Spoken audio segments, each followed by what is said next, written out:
When the seemingly unstoppable German army overran Belgium, Luxembourg, and France in May 1940, the British Isles were left to fight on alone.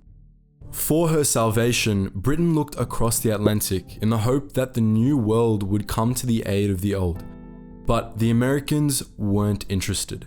In this video, we shed light on the top secret British efforts to trick the United States into a war they thought was totally unwinnable.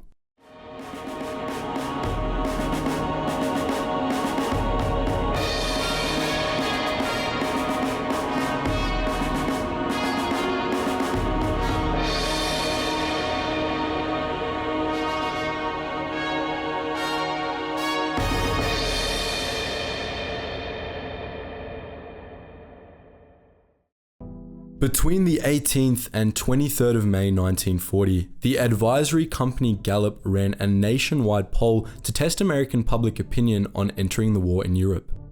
When presented with the question, "Do you think the United States should declare war on Germany and send our army and navy abroad to fight?" only 7% of the participants answered yes.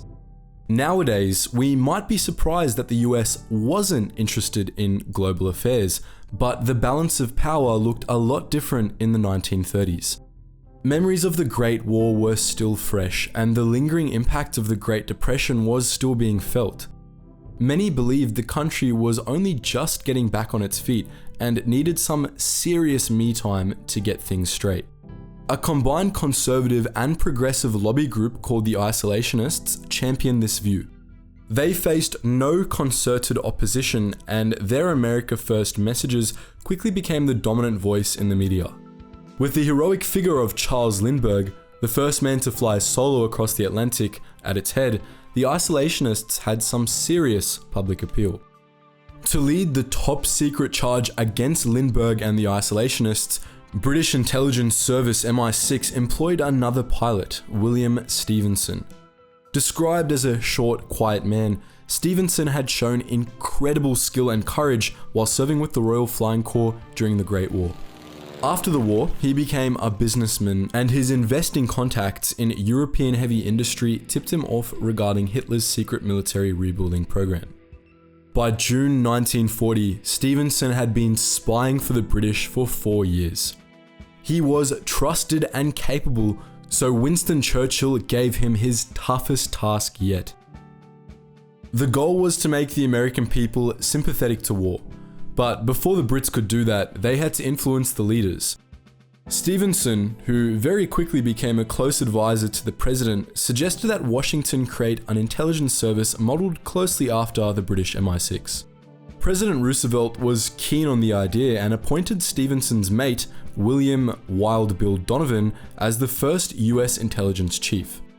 Naturally, a guy called Wild Bill was pretty keen to fight a war with Germany, and he filled the newly created ranks of the Office of Strategic Services with other British sympathizers. It takes time and money to get a national intelligence service up and running, so in the meantime, Stephenson worked out an agreement with MI6 and Roosevelt to pass on all British intelligence to the fledgling OSS.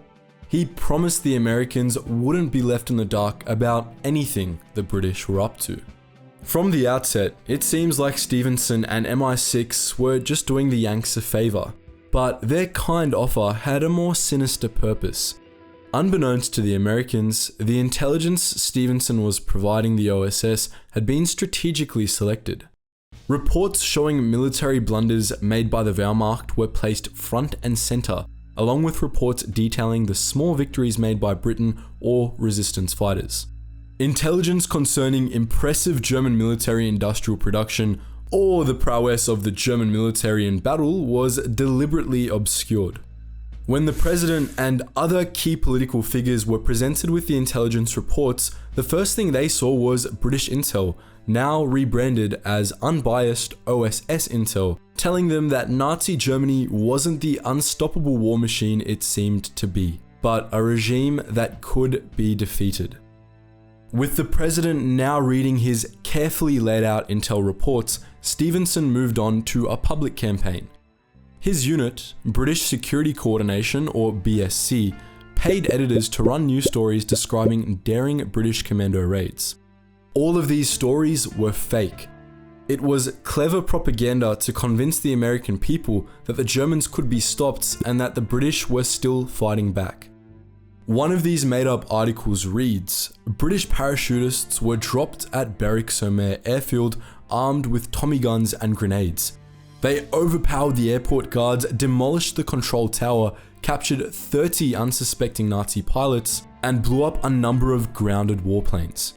Then they rushed to the seashore where they all boarded torpedo boats which were waiting to take them back to England. Sensationalist BS, but it worked. At its peak, BSC was paying for 20 stories each week, and the public lapped them up. Public opinion began turning away from isolationism and toward war. But Stephenson had one last ace up his sleeve. A final trick that worked so well that Hitler couldn't stop talking about it. Stephenson's boldest move finished off the isolationists and finally convinced the American people to go to war. The Brits gave the OSS a map and a document they claimed had been recovered during a spy mission in France, but really had been manufactured by Stephenson's agents. The map purportedly showed the Nazi intention to take over South America and incorporate it into Germany. Roosevelt and his aides were horrified, but it got worse. The document provided with the map reported the Nazi intention to ban all religions. In his Navy Day speech on October 27, 1941, Roosevelt told the public, "I have in my possession a secret map, made in Germany by Hitler's government. That map, my friends, makes clear the Nazi design not only against South America, but against the United States as well. The property of all churches will be seized by the Reich and its puppets. The cross and all other symbols of religion are to be forbidden. In the place of our churches, there is to be an international Nazi church. In the place of the Bible, the words of Mein Kampf will be imposed and enforced as holy writ. And in place of the cross of Christ will be put two symbols, the swastika and the naked sword." The public was whipped into a frenzy.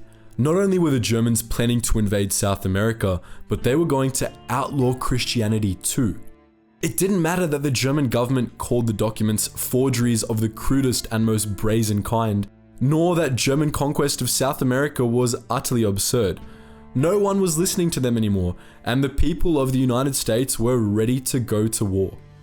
Stephenson's job was to make the people of America want a war with Germany, and he succeeded beyond all doubt. When Japan declared war just prior to Pearl Harbor in December 1941, Germany did also. When Hitler asked why, he stated that it was in large part because of Roosevelt whipping the public into a stir, presenting the false invasion map as truth. An expert spy until the end, Stephenson did his best to mask Britain's involvement in leading the US into war with Germany. But he also had an admirer by the name of Ian Fleming, the man who would go on to create James Bond. In Fleming's own words, James Bond is a highly romanticized version of a true spy. The real thing is William Stephenson. That was the story of William Stephenson and the tricks Britain pulled to bring the US into their war with Germany. But what do you think? Do you think Stephenson was a hero who knew Hitler had to be brought down, or a spy who deliberately lied to the American people? Do you think Roosevelt knew the map was fake, or was he looking for an excuse to go to war anyway? And lastly, how do you think things would be different if the isolationists had kept the US out of the war in Europe? Let us know all that and more in the comment section below. And just before you run off, guys, if you haven't yet checked out our new channel where we discuss badasses from all different eras of history, make sure you check that out in the description below. And if you just want to join us in our wider community, check us out on our Instagram, Facebook, and Discord. Anyways, guys, as always, thank you so much for watching, and I hope you learned something new.